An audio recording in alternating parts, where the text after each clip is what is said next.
Bonsoir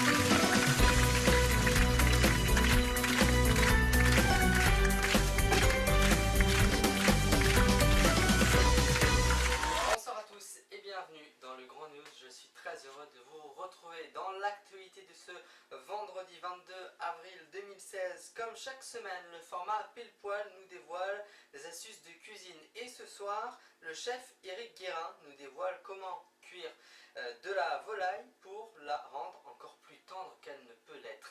C'est ce qu'il nous explique. Donc je rappelle que Éric Guérin est le plus grand chef au monde. Regardez. Pour l'astuce du jour, on va cuisiner la pintade. Vous avez l'habitude de la faire rôtir, moi je vais vous montrer une façon un petit peu différente de la préparer. Pour ce faire, je prends mon filet de pintade. Je vais le mettre à mariner avec une bonne huile d'olive, un peu de thym, de l'ail, du sel, du poivre. Jusque là c'est tout simple. On va filmer. Alors filmer de manière bien hermétique. Et ensuite, je vais enfourner mon filet de pintade à 100 degrés pendant 8 minutes. Je vais ensuite faire attention avec le papier film et ouvrir ma pintade. On voit qu'une première cuisson a été réalisée. La pintade est bien souple. Elle est encore à l'intérieur bien rosée. Et maintenant, on va juste la saisir sur la peau pour avoir le côté croustillant. Pas besoin d'ajouter de matière grasse, en tout cas pas d'huile d'olive. Une poêle bien fumante. Je vais mettre la pintade côté peau, vraiment juste pour la saisir sur la croûte. J'ajoute une noix de beurre juste vraiment pour parfaire ma coloration. Voilà, je retourne la pintade et c'est terminé. Pour le dressage, je récupère mon filet de pintade. Je vais juste le parer un tout petit peu. Bien entendu, à la maison, vous n'êtes pas obligé de le faire. Ensuite, je le taille au centre. On a vraiment une volaille qui n'est pas sèche, qui est bien juteuse, onctueuse. Je viens la déposer délicatement dans mon assiette. Avec le même principe que la volaille, j'ai fait à basse température quelques poires, des petits navets de pardaillan en tranches fines, là juste cuit dans le beurre breton pour la gourmandise, quelques champignons, des graines de moutarde que j'ai fait gonfler dans le vinaigre de riz. Alors moi j'utilise du myrrhine avec, qui est un vinaigre un petit peu sucré. Vous pouvez également utiliser une cuillère de miel et du vinaigre de riz et vous laissez gonfler tranquillement en laissant cuire à feu doux. Quelques pouces. Ici du mouron des oiseaux. Il ne reste plus qu'à rajouter un petit peu de sauce. La sauce du moment chez nous, c'est un jus de pintade que j'ai monté à la moutarde avec du miso japonais. Voilà, pour le voyage, toujours cette petite touche. À la maison, vous pouvez faire moutarde, curry, des choses comme ça, des mélanges qui sont frais, qui viennent vraiment titiller les saveurs.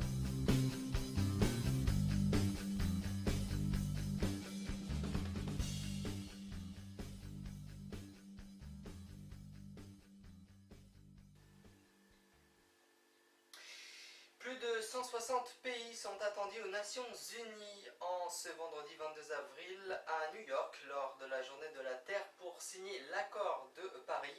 Voyez les explications de Simon Roger pour cette antenne.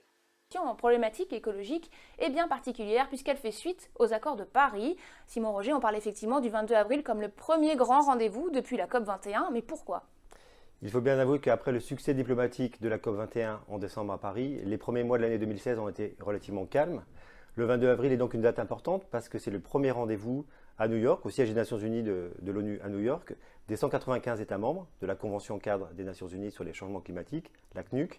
Ces pays ont rendez-vous donc avec le secrétaire général Ban Ki-moon pour signer le registre des signatures donc, de l'accord de Paris. Ils ont un an pour le faire. Simplement, le 22 est une date importante puisque plus nombreux seront les pays à être présents le 22 avril, plus le signal politique sera donc fort au niveau de la communauté internationale. C'est une cérémonie qui sera véritablement décisive pour cette entrée en vigueur des accords de Paris ? Ça sera, si la mobilisation est au rendez-vous, un signal politique fort. Maintenant, on ne peut pas considérer ça comme une étape décisive parce que l'étape décisive, finalement, c'est celle de la ratification de l'accord de Paris. La ratification, déjà, il y a une règle qui a été fixée par les Nations Unies donc en décembre, c'est que le texte entrera en vigueur une fois et une fois seulement que 55 pays, représentant collectivement 55% des émissions mondiales de gaz à effet de serre, auront donc ratifié le texte. Et selon certains négociateurs, on estime que cette ratification sera achevée probablement en 2017 ou sinon en 2018. Et est-ce que la France, qui donc préside la COP jusqu'en décembre, elle a un rôle à jouer dans cette dynamique justement? L'équipe française, en tout cas, s'anime, s'agite, on pourrait presque dire. Simplement, il y a une vraie difficulté, c'est celle de la désorganisation de la diplomatie climat au sens large, parce qu'en fait, les principaux, les acteurs clés, les architectes du succès de la COP21 sont tous ou partis ou sur le point de partir. Donc Laurence Fabius n'est plus là, puisqu'il a pris la présidence du Conseil constitutionnel. Christiana Figueres, qui est la patronne de la CNUC, va partir puisque son mandat se termine en juillet de cette année. Ban Ki-moon, le secrétaire général des Nations Unies, qui a toujours été très actif, qui a mis le climat comme l'une des priorités de son mandat en tant que secrétaire des Nations Unies, va aussi achever son mandat en fin d'année. Et Laurence Lubiana, qui est donc un autre acteur clé de ce dispositif, a failli à un moment claquer la porte. Alors concrètement, on en est où dans la mise en œuvre des décisions prises en décembre dernier? C'est vrai qu'il n'est pas facile de voir un peu où en est l'accord de Paris, donc qui a été adopté en décembre. Tout simplement parce que les signaux envoyés par les grands États sur ces questions sont des signaux souvent contradictoires. Prenons un exemple, les États-Unis, qui est donc l'un des plus gros acteurs dans la mesure où les États-Unis sont le deuxième émetteur de gaz à effet de serre de la planète après la Chine. Les États-Unis, fin février, par la voie de la Cour suprême, décident de suspendre le plan Obama, qui est un plan globalement pour réduire les émissions de CO2 des centrales électriques. Quelques jours plus tard, ou quelques semaines plus tard, les États-Unis et la Chine, premier émetteur mondial, décident d'aller plus loin et justement de pousser des initiatives en faveur de la décarbonation de l'économie mondiale. Donc là, un pas en avant, un pas en arrière, deux signaux qui sont relativement contradictoires. Autre exemple, celui de l'Union européenne, plus près de chez nous, donc les 28, avec des pays qui sont très mobilisés en la matière, un pays comme l'Allemagne, qui aimerait que l'Europe, que l'Union européenne prenne des engagements plus forts pour réduire les émissions de gaz à effet de serre, et d'autres pays, la Pologne par exemple, très dépendante du charbon, et qui, elle, freine des cas de fer pour qu'une révision à la hausse de ces objectifs n'ait pas lieu. Alors est-ce que la France se montre exemplaire là-dedans? La France n'est pas exemplaire en la matière, même si le discours politique français le laisse croire de temps en temps. Prenons un exemple tout simple, celui de Notre-Dame-des-Landes. Peut-être une épine dans la chaussure de Ségolène Royal, en tout cas un dossier majeur pour le gouvernement actuel. Si le projet aéroportuaire de Notre-Dame-des-Landes voyait le jour, ça serait clairement un projet qui est incompatible avec les engagements pris à Paris d'avancer au contraire vers une économie plus sobre en carbone. Merci Simon Roger pour toutes ces précisions. Et pour aller plus loin sur le sujet, je vous invite à consulter les pages du Monde et du Monde.fr. Bonne lecture. Et voilà, puis tout de suite, nous retrouverons la presse people de Joseph Cabri. Et c'est The People avec notre ami Joseph Cabri. Bonsoir Joseph. Bonsoir, monsieur John Arnaud, comment allez-vous? Ça va et vous? Oh, ben ça va très bien, très bien, très bien. Je suis en week-end, le ciel est bleu pratiquement. Et les oiseaux chantent. Et les oiseaux chantent, les vers sortent de la terre, c'est magnifique. Et les fleurs fleurissent. Voilà, bon bah c'est parfait pour allez, on est présenter parti. The People. Bonsoir, Serge auditrice et Serge auditeur. Nous allons commencer cette semaine People par, vous savez très bien, et je pense que John a dû peut-être vous en parler, car ça fait tout le tour des réseaux, pratiquement le zapping, pratiquement les infos, de la fameuse histoire de Joe Star et sa petite gifle. Petite gifle quand même, il l'a fait saigner. Donnée à Gilles Verdez. Donc, alors, pour être sérieux, je pense que tout ça a été un sketch au départ, qui malheureusement, je pense, a mal tourné. Et puis voilà, quoi, hein, on voulait faire le buzz de l'un, le buzz de l'autre. Et puis voilà, quoi, mais c'est de la télévision, et je dis si bien, si Baba l'a fait. La télé, ce n'est que de la télé. Alors donc, il ne faut pas trop se formaliser là-dessus. Et puis bon, ben, Joe Star, en plus, on connaît le style du personnage que c'est, on connaît qu'il est assez impulsif, on connaît son caractère parfois un peu de cochon. Donc voilà, quoi, ils auraient pu aller embêter Sinclair, ils auraient pu aller embêter Manica, je pense qu'il y aurait eu de violence. Mais l'histoire sert à l'un comme sert à l'autre. De toute manière, ce n'est que pour moi de la publicité dans tout ça. Voilà, nous allons parler du concert de l'anagramme. Décidément, ne fait parler que de lui. C'est pratiquement dans tous les journaux, que ça soit télévisé ou que ça soit dans les journaux style Ici Paris, Match, tout ça, on ne parle que de ça, de ce fameux concert que va donner au Palais des Congrès au mois de janvier, donc Dalida, Claude François, Mike Brown et Sacha Distel. Pour la première fois, une femme de peau noire va figurer sur un billet américain. Le choix du billet reste encore à définir entre le billet de 5, 10 et 20 $. La chanteuse Rihanna dépasse les Beatles dans les charts américains. C'est-à-dire les charts américains, c'est-à-dire lorsqu'on reste le plus longtemps en première place d'une vente, que ce soit pour un single ou pour un album. Pour le moment, elle a peut-être battu les Beatles, mais le record est encore détenu par Mariah Carey. Laurence Ferrari, justement, est venue à parler de la gifle en disant que D8, ce n'est pas cela. Elle était émue d'ailleurs, même je l'ai trouvé, en disant que c'est la jeunesse qui regarde ce programme et qu'il fallait quand même donner un certain exemple. Jennifer Aniston, vous vous souvenez pour certaines, Jennifer Aniston, celle qui avait le rôle principal de dans Friends, a été sacrée la plus belle femme au monde par le magazine People America. Nous allons revenir cette semaine, alors comme vous avez tous, vous avez certainement, je pense, tout dû le savoir, sur le décès du grand chanteur Prince, qui nous a quittés le jeudi 21 avril. La cause de sa mort pour le moment, car il y a eu bien sûr beaucoup d'éondits, mais qui n'ont pas été, soi-disant qu'ils se seraient suicidés, soi-disant qu'ils seraient morts sur overdose, patati pouffé.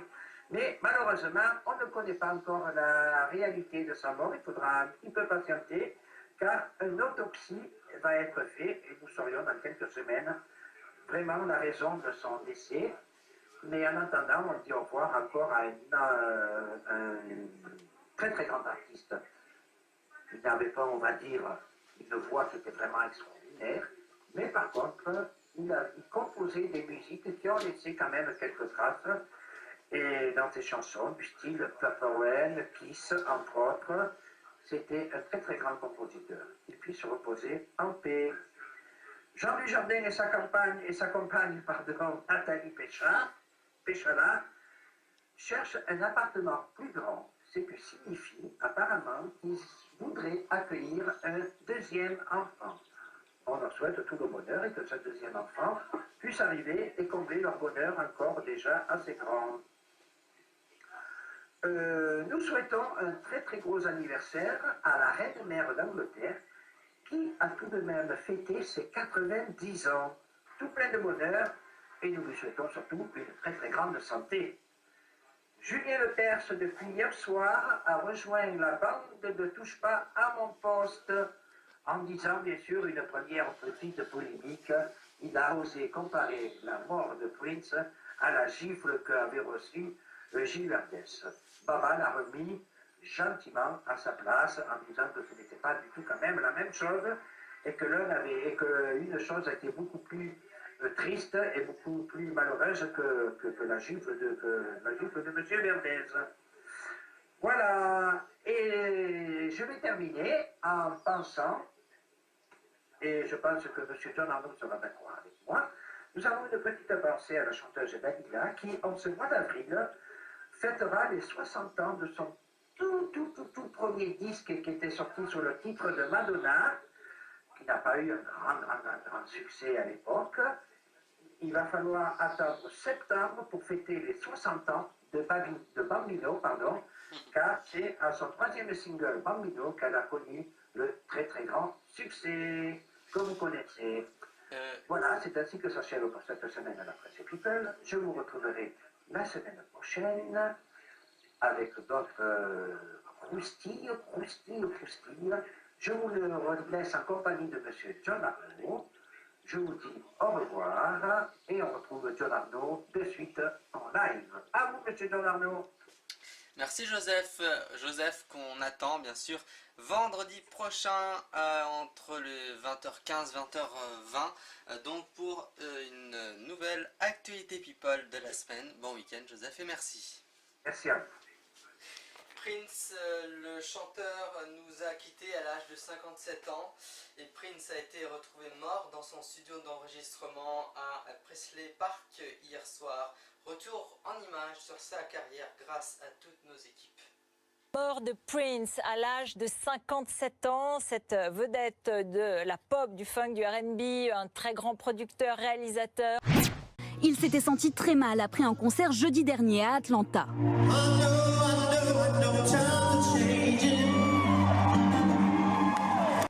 Il y a quelques jours, son avion privé avait atterri, c'était un atterrissage d'urgence. Prince a été hospitalisé, mais le lendemain, il avait donné un concert où il avait annoncé à ses fans que tout se passait bien, qu'il était en bonne santé. Sexy motherfucker. We're all alone in a villa on the Riviera. Got some friends on the south side in case you care. Né en juin 1958, Prince Rogers Nelson, surnommé le Kid de Minneapolis, compose au piano à 7 ans son premier morceau. Très vite, il maîtrise la guitare et les claviers et monte sa première formation. Prince a vendu entre 60 et 80 millions d'albums dans le monde. Parmi ses tubes les plus connus, Kiss, sorti en 1986.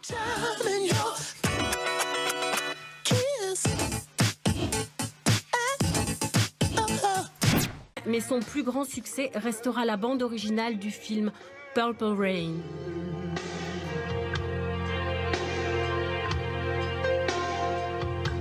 Je ne sais pas s'il est aussi novateur qu'un Stevie Wonder, par exemple. C'est pas quelqu'un qui a réellement apporté quelque chose à la musique noire au sens où Stevie Wonder a fait vraiment la synthèse entre la pop des Beatles, la musique brésilienne, le jazz, la soul.